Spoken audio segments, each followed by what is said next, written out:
CBSE class 12 maths. हमारा chapter है 3D geometry और इस वीडियो से हम टॉपिक नंबर 4 शुरू करेंगे जो कि है एंगल बिटवीन टू लाइंस। इसका पहला क्वेश्चन और ऐसे हमारा क्वेश्चन नंबर 19 है। The angle between the lines 2x is equal to 3y is equal to -z and 6x is equal to -y is equal to -4z is. तो यहाँ पर हमारे पास दो गिवन लाइन है और इनके बीच में हमें एंगल फाइंड करना है। यह क्वेश्चन CBSE 2023 में 1 मार्क का पूछा गया था। एक बार आप इस क्वेश्चन को ट्राई करिए, फिर हम लोग आगे बढ़ते हैं। तो यहाँ पर हमारे पास दो लाइन की इक्वेशन दी गई है, तो हम लोग क्या करेंगे, पहले उसको हम लोग चेंज करेंगे कार्टेशियन फॉर्म में, ठीक है, स्टैंडर्ड फॉर्म में। तो यहाँ है 2x is equal to 3y is equal to -z। तो यहाँ पर x का कोफिशिएंट, y का कोफिशिएंट और z का कोफिशिएंट, उनका LCM ले लेंगे। तो 2, 3 और -1 मतलब 1 अभी लेंगे LCM के लिए। तो 2, 3 और 1 का LCM 6 आ जाएगा। 6 से डिवाइड किए, लिखे नहीं क्योंकि 1 मार्क का ही क्वेश्चन है। 6 से डिवाइड किए तो आपका आ जाएगा x/3 is equal to y/2 is equal to z/-6। तो यहाँ पर -0 लिख सकते हैं हम लोग, ठीक है। तो स्टैंडर्ड फॉर्म में क्या आ गया, x-0/3 is equal to y-0/2 is equal to z-0/-6, ठीक है। तो यहाँ से हमारा डायरेक्शन रेशियो क्या आ गया, तो the direction ratios of the above line are 3, 2 and -6। इसको इक्वेशन 1 मान लिया। अब सेकेंड लाइन हमारी क्या गिवन है, ये भी गिवन है, तो आप लिख सकते हैं गिवन यहाँ फिर से, ठीक है। तो 6x - y is equal to -4z। फिर से 6 -1 मतलब 1 और -4 मतलब 4। तो 6, 1, 4 का LCM आपका हो जाएगा 12। हमने डिवाइड किया, तो डिवाइड करेंगे तो आपको इक्वेशन मिल जाएगी x - 0/2 is equal to y - 0/-12 is equal to z - 0/-3, ठीक है। तो यहाँ से आपका डायरेक्शन रेशियो क्या आ जाएगा, the direction ratios of the above line आ जाएगा 2, -12 और -3। इसको हमने इक्वेशन नंबर 2 मान लिया, ठीक है। Now let theta be the angle between two lines. तो कॉस थीटा क्या होता है, एक का डायरेक्शन रेशियो और दूसरे का डायरेक्शन रेशियो। तो आपका A1 A2 plus B1 B2 plus C1 C2, या अगर इसको वेक्टर फॉर्म में लिखेंगे तो इसका आ जाएगा आपका B1 वेक्टर, इसका B2 वेक्टर। तो B1 dot B2 divided bye, यहाँ पर आपका आ जाएगा B1 डॉट B2, ठीक है।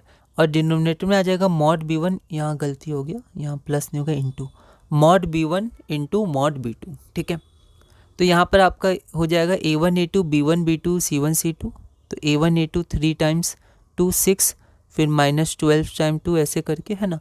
और नीचे आएगा इसका तो मॉड B1, तो यहाँ पर आप लिख सकते हैं √A² plus B² plus C²।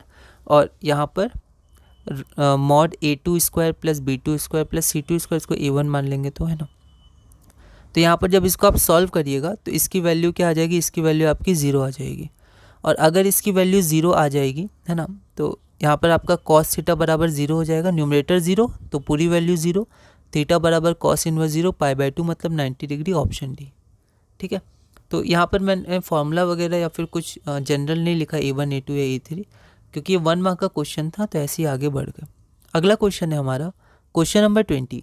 Assertion reason type question है। एसर्शन क्या दिया हुआ है, हमारे पास लाइन है R is equal to A1 plus lambda B1 और दूसरी है A2 plus mu B2 are perpendicular when B1 dot B2 is equal to 0, ठीक है। ये दिया हुआ है। क्यों ऐसा होता है, क्योंकि the angle theta between the lines R and R is given by cos theta is equal to B1 dot B2 divided by mod B1 times mod B2, ठीक है। यह क्वेश्चन CBSE 2023 में 1 मार्क का पूछा गया था और जो एसर्शन रीजन में जनरल ऑप्शंस होते हैं वही ऑप्शन है, तो उसी के अनुसार आप बनाइएगा।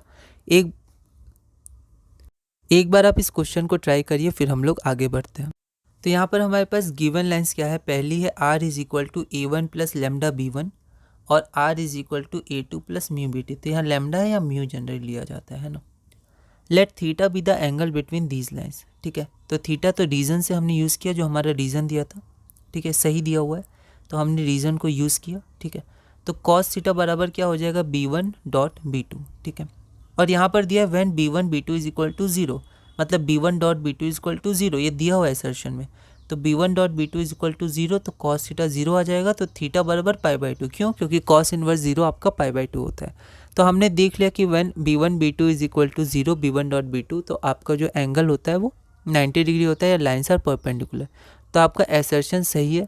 और एसर्शन कैसे सही है, तो हमने रीज़न को ही यूज़ किया, तो रीज़न भी आपका सही है और वो इसको करेक्टली एक्सप्लेन भी कर रहा है, क्योंकि जब आप एंगल निकालिएगा इस फॉर्मूला से तभी आपका 0 आएगा और कॉस इनवर्स 0 आपका π/2 होता है। ठीक है, तो ए हो जाएगा आपका answer. Both assertion and reason are correct and reason is the correct explanation of assertion, जो ऑप्शन नंबर ए होता है।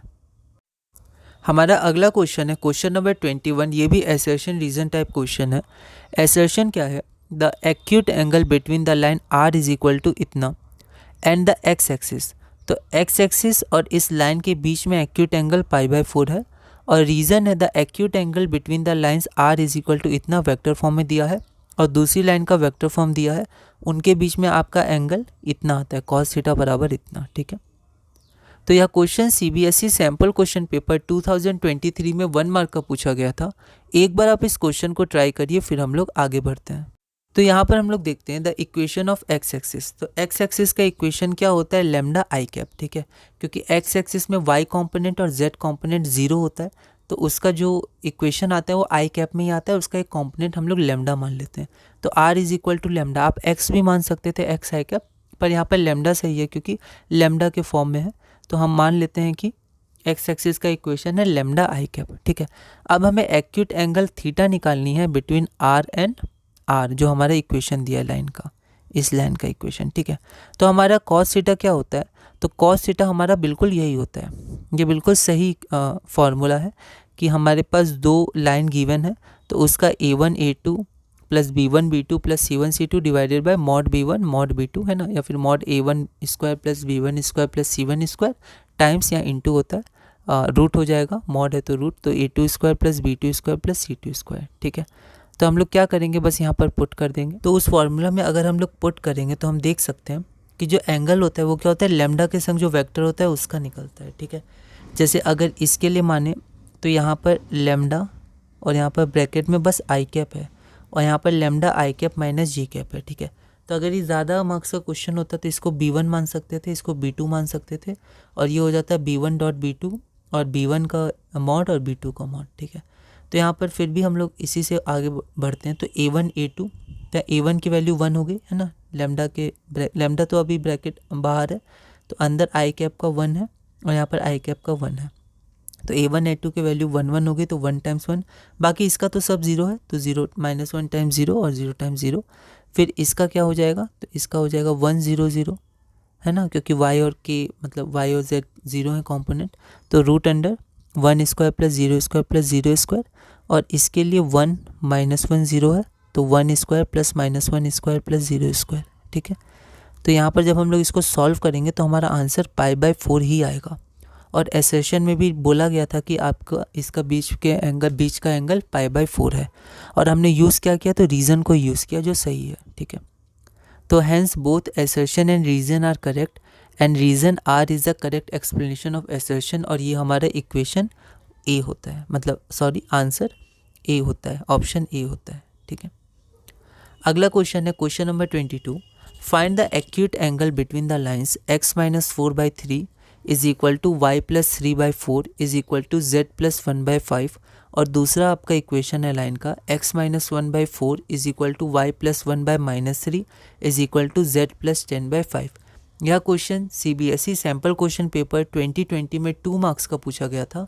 एक बार आप इस क्वेश्चन को ट्राई करिएगा, अगली वीडियो में हम इसे सॉल्व करेंगे।